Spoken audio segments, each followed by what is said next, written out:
নমস্কার, ইনস্টা খবরে আপনাদেরকে স্বাগত।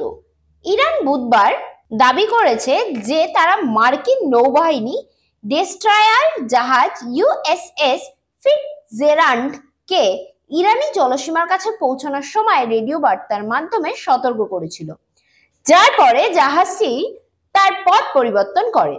ইরানের সরকারি টিভি চ্যানেল একটি SH-3 সি কিং হেলিকপ্টারের সাহায্যে তোলা ছবি ও অডিও রেকর্ডটি সম্প্রচার করেছে, যেখানে একজনকে সতর্ক করতে শোনা গেছে যে জাহাজটি ইরানি এলাকার দিকে এগোচ্ছে। ইরানি গণমাধ্যমে একে একটি উস্কানিমূলক পদক্ষেপ বলে অভিহিত করেছেন এবং বলেছেন যে ইরানি জলসীমা পর্যবেক্ষণকারী বাহিনী মার্কিন জাহাজটিকে পিছু হাঁটতে বাধ্য করেছে।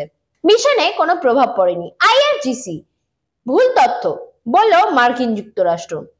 মার্কিন প্রতিরক্ষা বিভাগের একজন কর্মকর্তা ইরানি দাবি সম্পূর্ণভাবে অস্বীকার করেছেন। রাইটার্স কে নাম প্রকাশ না করার শর্তে তিনি জানান যে ইউএসএস ফিটজেরাল্ডের মিশনে কোনো প্রভাব পড়েনি। এই কথোপকথনটি নিরাপদ এবং পেশাদার ছিল এবং এটি সম্পূর্ণভাবে আন্তর্জাতিক জলসীমায় ঘটেছে। তিনি আরো বলেন যে ইরানি পক্ষে এই প্রচার IRGC এর পক্ষ থেকে ভুল তথ্য ছড়ানোর চেষ্টা হচ্ছে। পারমাণবিক উত্তেজনার পর বাড়ল সামুদ্রিক উত্তেজনা।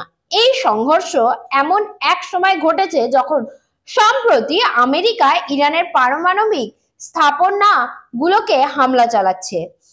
আমেরিকার অভিযোগ এগুলি পারমাণবিক অস্ত্র কর্মসূচির অংশ। অন্যদিকে তেহরান এই অভিযোগ অস্বীকার করে বলছে যে তাদের পারমাণবিক কর্মসূচি সম্পূর্ণরূপে বেসামরিক উদ্দেশ্যে প্রণোদিত।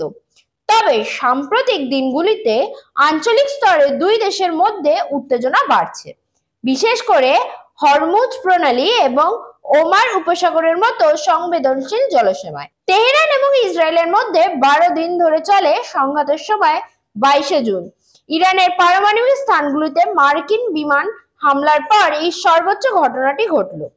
ইরানি পররাষ্ট্রমন্ত্রী আব্বাস আরাঘচি বলেছেন যে এই মামলায় গুরুতর ক্ষতি হয়েছে, তবে তিনি আরো বলেন যে ইউরেনিয়াম সমৃদ্ধকরণ ব্যবহৃত থাকবে। ব্যুরো রিপোর্ট, ইনস্টা খবর।